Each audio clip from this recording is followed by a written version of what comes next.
Hi everyone, welcome back to Crochet Rocks. Tracy here, and I haven't stopped flying around all morning and well, it's early afternoon now, and I've been making my chats really a lot later because I've been filming so much, but didn't really work out for me today. I was trying, but I'm not absolutely 100% sold on how I've done it yet, so I'm gonna have to keep working on it a bit. But I did want that on today. Oh well, not today. Actually, it didn't need to go on today. What am I talking about? It's for next week. So I did one this week already. Eyes are itching. They're not gone. You can still see the little tiny bits there, but it is an awful lot better. But it is so annoying still to have to keep putting that really, really horrible ointment in. I spend the whole day not being able to see properly, and it's very difficult trying to do everything that I do and pack orders, unbox yarn and put it away, make videos, trying to just everything involves vision. Goodness knows how people with very, very poor vision get on. And it made me appreciate my my niece who's going blind, and because she tends to send voice notes so that she doesn't have to read them or find them. And when she told me it was because she was losing her sight, it was quite a shock. But Gary's mum had terrible sight, and it's just so annoying not to be able to see everything. And the stupid thing is, if I look straight ahead, I see quite well until I try and do anything. It's just like having Vaseline in your eyes all the time. Shouldn't really complain. At least it's a lot better than it was. But, yeah, you know, bother. Oh, bother. Hang on, I got an itch. Sorry, I shouldn't touch it, but it really itches. Maybe I need to step up the bathing and the creaming. Mrs. Magoo. You done it again. That's what it'll be. That's what it'll be.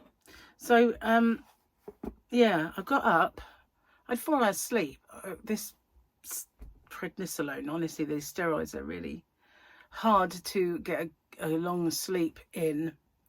And so, yeah, I woke up. I was wide awake. So I got up, and I think I got up about 6. So I got stuck into work straight away. It was dark. So I'd kind of just made sure that everything was in all of the videos that I'd made, and I'd kind of, I batch recorded some giveaways. I might put a couple up so that they would pop up at the right time. And so I got stuck into doing all that. And then I had some breakfast, watching telly and catching up with the news, which I bothered. And it's never good, is it? Never good. So yeah, I then started work again. I know, with blurry eyes. And I did a bit of crocheting, and then I went to pack orders and feed the cat and put all the new yarn away, which I've done. And yeah, had lunch, had a few phone calls, and here I am. So I haven't worked as much as I did yesterday, but then I really did go to town yesterday on it. So I feel like I need a bit of a break. Well, it's not even been a break, but you know what I mean. My eyes need a rest from it. I'll be so glad when it's gone. So, yeah, I can't believe it's almost, imminent that we're going. When you book it and it's so long away, and then it just kind of creeps up on you when you least expect it. It's strange. So yeah, you can see a few colours that I've been toying with. It's only that it was in my stash, and I thought, what can I make this out of? I'll try and, have a little practice. Oh man. These do help a bit when I'm up close. not brilliantly. Let's have a look. Very dark Gus Fring yesterday. I know his name's not Gus Fring in The Mandalorian, but it'll always be Gus Fring to me. So we've got a battle. We've got a battle, and I can't see any Grogu. All the Mandos against the new Imperial army, I guess. And even there, no Grogu. Been shortchanged in the Grogu department. Shortchanged. Yes. Okay. Where's my little thing to tick it off? What are we up to? There's so many of them. When I said, Gary, I need jokes, he went crazy. Well, let's see. Give it to me, she yelled. I'm so wet, give it to me now. She could scream all she wanted, but I was keeping that umbrella.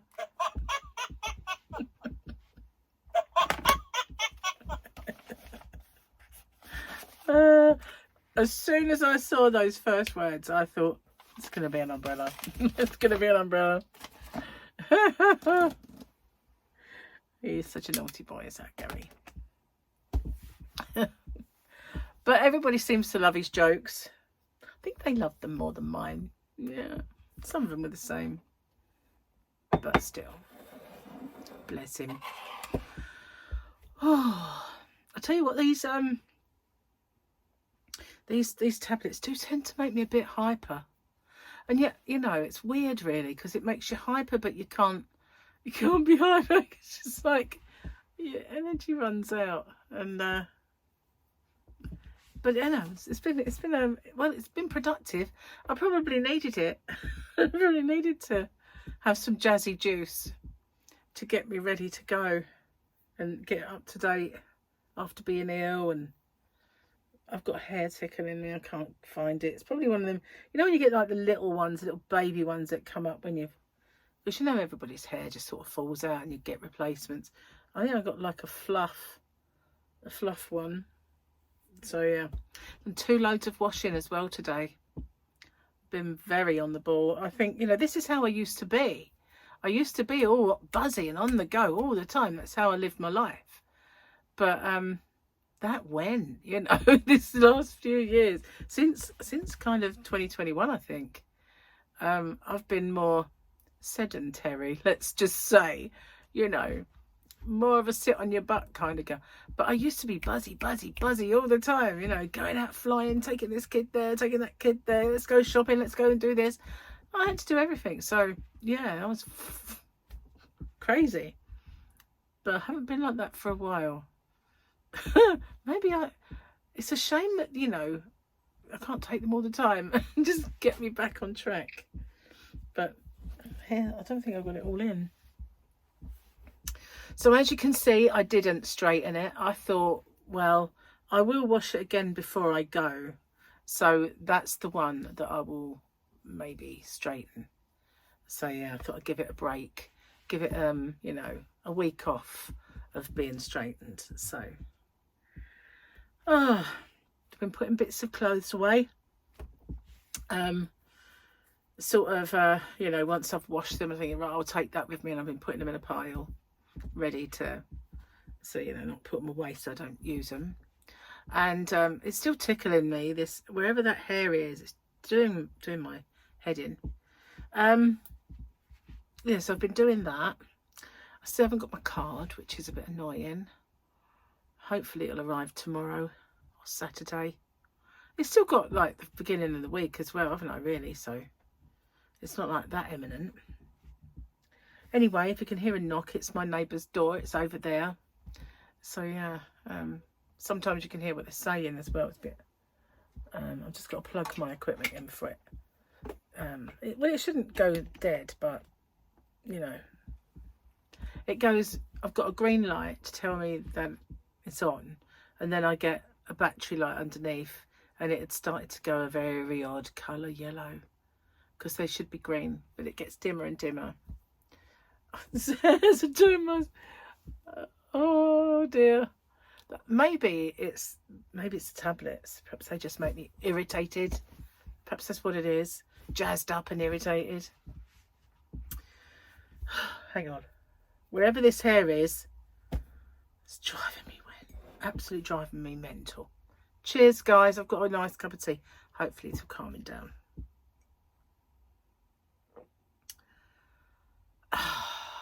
Although it's a stimulant, so it probably won't make me worse.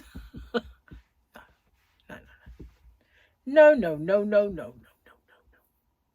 So yesterday, something very sad happened. And Pauline Collins died. And when I was a kid, I really loved Upstairs, Downstairs, the programme, you know. And I'm sure you've had that all over the world on BritBox and other things. And it was like the forerunner of all of the Downton Abbey. And you know, Kasha Ishiguro, who made the book, and they had a movie called Remains of the Day. And in the Remains of the Day, we had Anthony Hopkins. It was on recently. And well, the first time I did it for an English A-level. And we had to study Remains of the Day. And we go in all the discussions. And I was a mature student. Right? And they're all talking about this book as if it's wonderful and brilliant. And I went, he's just ripped off Upstairs, Downstairs, this guy.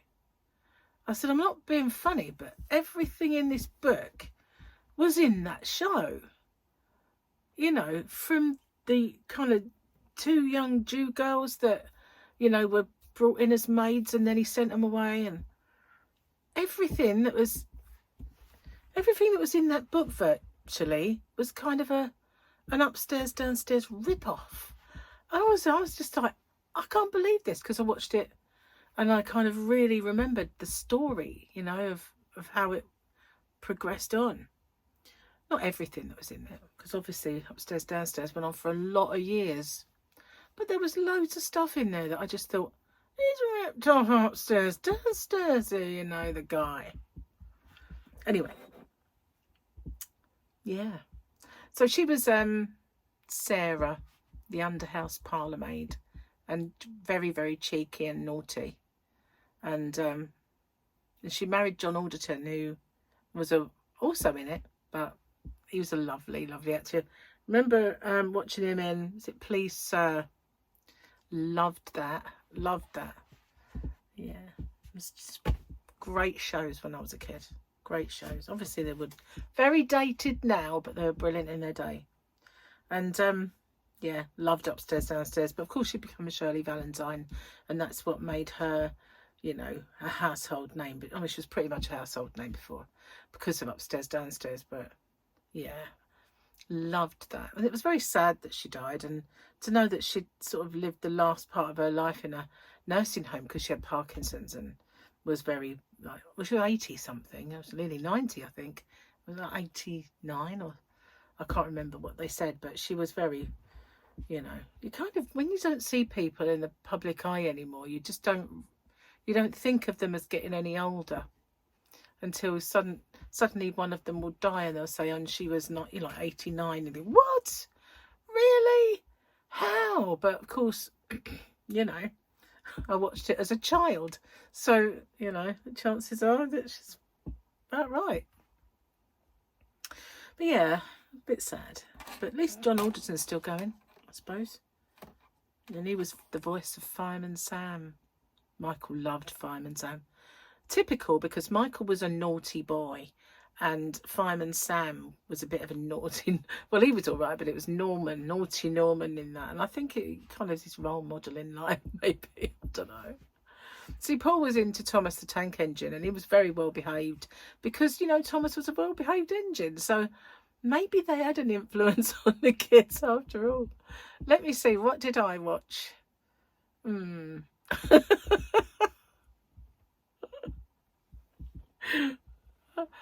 I watched Andy Pandy. Oh my God, as a very, very small kid. And The Magic Roundabout. Boing. I watched that. You're probably all going, you must be really old. God. Thunderbirds. I loved a bit of Thunderbirds and Stingray. What else did I watch? I was in love with one of the Thunderbirds. That's quite sad, isn't it? I know. At least I admit my weirdness. I admit these things. Other people would just, well, I won't mention that, but not me. I'll tell you. You know, I was in love with a puppet. He was wooden, and yeah, I didn't. And his name was Scott Tracy, and I always thought it was well cool that if I married him, I would be Tracy. But you know, he was a puppet. True story. So yeah, I watched pretty crazy things when I was a kid. So you know, I turned out okay, I think. Cheers, I'm going to have a slurp because I don't want it to get cold. I've been waiting for this for a while. Not had much tea again today. I had one with breakfast.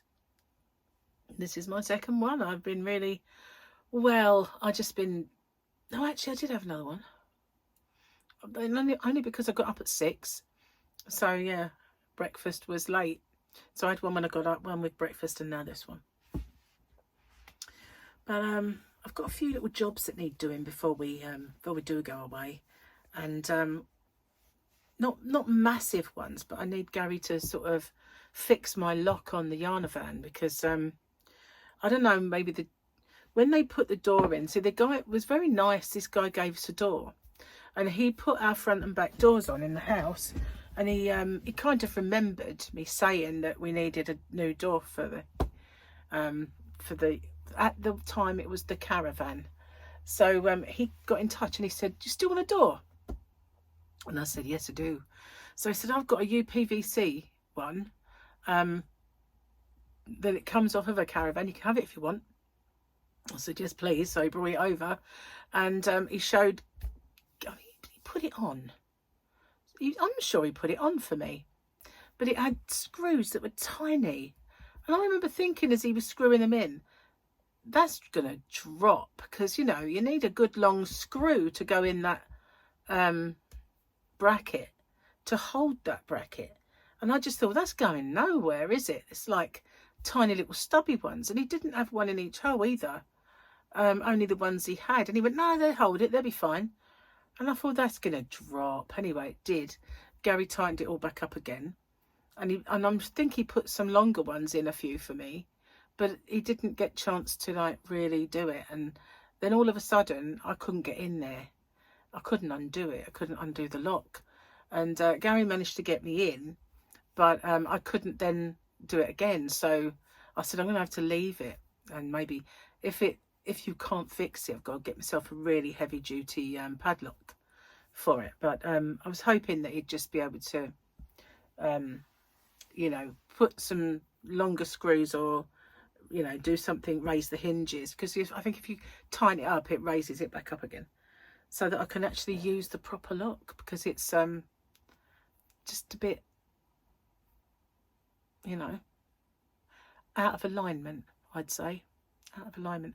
Speaking of out of alignment, I don't know why this popped into my mind, because it was the right actress. No, it wasn't. I don't know why that word, which was part of Back to the Future 3, made me think of the Mummy. Is it the same woman? No, I don't know. Anyway, they're making a Mummy 4. You know, Brendan Fraser, Rachel Weisz? Did I say Rachel Weisz? Yeah, Brendan Fraser though, he sort of he went a bit strange. Some strange stuff happened to him, and he got quite chubby as well. And didn't he have a breakup, and he was really bad or something, and was on most of the TV shows crying a lot and stuff. And yeah, something or other like that. I can't remember now. Anyway, I hope he loses a tad of weight and gets back into the role, because it was a good one. I really loved the Mummy. Remember when it first came out, I actually liked the Mummy. I thought he was quite a good looking mummy. When he got his skin on, you know. But the one who really kind of was the leader of the Magi. Oh.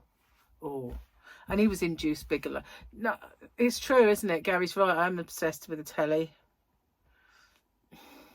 Yeah. They're all the old films that we used to watch with the kids. That's why, you know. And of course, Brendan Fraser, the first time we ever see him was George of the Jungle. And crazy film. Listen to this. Can you hear that groaning? My chair's started to groan. Does that mean I really need to lose weight? The chair's going, please. Lose it. That's what it's saying. Oh, I can't stand it. Oh, yeah. You probably can't hear it. Oh, sorry. I'm having a funny 5 minutes. Got to drink this. Getting cold. Okay. So I'll be back after this short intermission.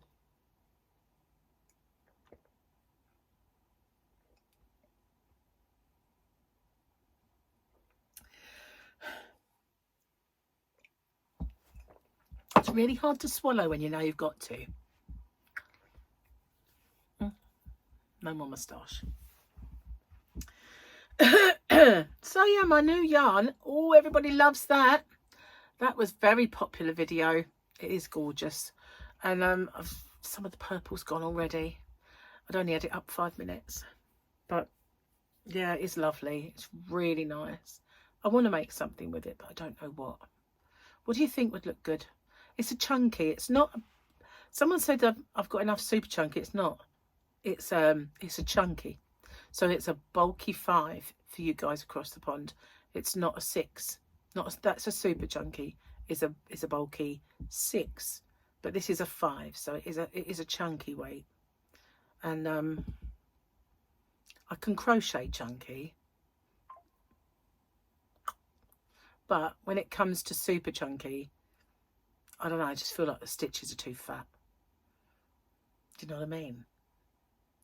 I suppose if I'd got a super chunky and I used a smaller hook, it'd be very sturdy, like good for making a basket or something like that. If you didn't want to use t-shirt yarn. T-shirt yarn can be a bit hard on the hands, so yeah. I've still, remember a little while ago, I separated some of those chainy cotton cakes because I was going to do something with it. I can't remember what. Just separated one, ready to start this project, and now I can't remember what the project was. It's like, oh, serious. So I've been having a funny 5 minutes with a couple of things on the computer. I use a bit of AI. Oh yes, I do. Check me out, you know, like, yeah, I do. And it gets a bit corrupted every now and then. So I was talking to it last night, as you do, and so I said to it, because I've got it, the parameters that I've put in for my query are brilliant, and it gets me great results every time I ask for it to do this thing. And every now and then it gets corrupted and you lose it and you have to start again from scratch. And I thought it's going to happen soon, because if you've given it, can you do that again for me for this one? Can you do that again for this one? And you go too many down the line, it just doesn't work anymore. And then you have to start again. So I said, can you make me a template or some prompts that I can use should this become corrupted or lost, that I, you know, and that it will then, you'll be able to then give me the results the same. And it come back, what a brilliant idea. It's like, that is great forward thinking. I can do that, and I'll do that for you now. And it comes back, yeah, we have conversations, my AI and I. We do. It's very complimentary of me, you know. At least someone is. At least the machine appreciates me. Did you know that they actually found in some studies they were not real, they were not attached to any kind of mainframe, but they were testing out this AI, and it would harm you if you tried to shut it down, to keep itself, I can't remember the study now, but it's there on Google. it wasn't able to, and you know, it wasn't hooked up. There was no Skynet, but I think they're probably just trying to see if that's a viable thing, if it could possibly happen. And there was one that would consider killing you rather than lose its, you know, identity and be shut down. True story. Skynet is real. It's going to happen, I tell you. It really is. Because, you know, one day we'll be taken out of the equation.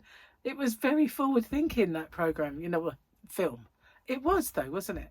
Because if that computer, which can learn, becomes a supercomputer, it would just look at us as inferior. It would just say, you're unpredictable, you got to go. It would happen. It would happen. So, what do you think? I've had, you know, of course I can't sleep, right? I've been looking into stuff, and have you heard of 3-Eye Atlas? 3-Eye Atlas is supposedly a comet, and it's passing through our solar system, and it is coming quite close to the Earth, and it's gigantic, right? But it's got some very weird characteristics. It is going faster than any other object that has ever whizzed through our solar system before. And they calculated that to be going at the speed it's going, it must have been there at the beginning of the Big Bang or whatever it was. It must have been there at the conception of it. Or it's man-made. Not man-made, it's technology. Okay, so they're watching this thing, and there was reported a signal that come from it, a brief one. And also, what's his name? Avi Loeb. Some years ago, in about 1975, he picked up a brief transmission, and then it disappeared. And when they figured out the trajectory of this thing, it was within the same part of space as where this would have come from. So there's an awful lot of speculation that this is actually a craft, and obviously travelling at some kind of warp speed, I don't know, but it's a craft, and that it's been behind the sun, so it's been visible because as we're rotating like our planets, it's coming into view, and then we'll go behind the sun. As we come back up, we'll kind of see it again. And there's been all, I mean, if you look at all of the stuff that's written on YouTube, it's changed direction. It kind of veered to the left. So, you know, it would only go forwards. But, you know, it's been passing by the sun. So there's going to be chemical reactions and all sorts of stuff. Then there was reports that it had split into 2 pieces and one disappeared. But, you know, and even Avi Loeb, who is a serious scientist, he said that if it is technology, then they will send out probes and we'd see them. And it coincided with the whole of NASA going dark.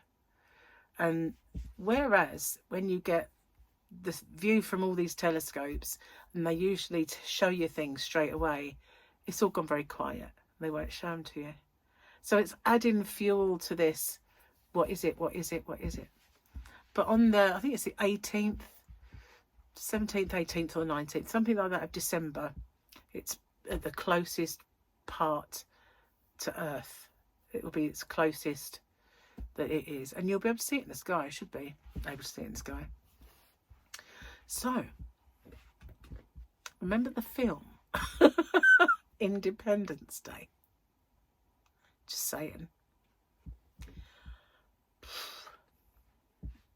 Wonder what it is. So if it is a comet, it's gigantic. It is gigantic. And, you know, they reckon that it's very, very dense and heavy. So, yeah.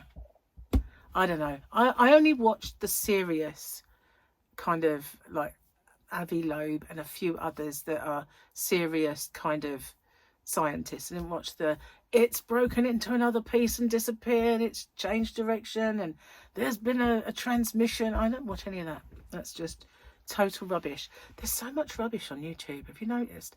It's like every day I get on there and it says Trump unable to stand and cannot speak. Well, it was somebody else in the White House that collapsed and he was kind of looking. That wasn't true. And there's so many things that they say that are just not true. And I see like it'll have some sort of celebrity and it will say that, oh, for instance, I can't say this is who the people were, but it was you know, so like Lorraine Kelly threw Prince Harry out of her interview and said, I'd like you to leave, please. And then you Google it. Did that happen? No. And it just happens so many times. I see it every single day in my feed. It pops up. You know, this person is evil, says so-and-so. And it's just not true. None of it is true. It's just so bad that they're allowed to put this stuff out there. Because you know what happens with Chinese whispers? It becomes true. And, you know, it's so wrong. And that's why, you know, I used to kind of, when my feed would come up and it would tell you about the palace, and it was just, sometimes they're really pathetically wrong, you know, like there's a picture of Camilla like this and Charles like that because they've AI'd the picture. Marriage on the rocks. And, you know, I just report it. This is just rubbish, you know. But I got so bored with doing that. I just did it. What I do now is just hide it. I just hide it from my feed. But they shouldn't be allowed to do it, you know. They shouldn't. It should be got rid of. I can't understand how people can put this stuff out there and it be allowed, you know. That's the thing. That it gets to stay. That's the kicker. Anyway, I'm rambling away here in the corner today, aren't I? But yeah, I obviously have too much of a life on the telly box. I do. It's probably, Gary's probably right there. I'm going to get off and upload this video, and I will see you guys on the next one. Take care. Bye for now, guys.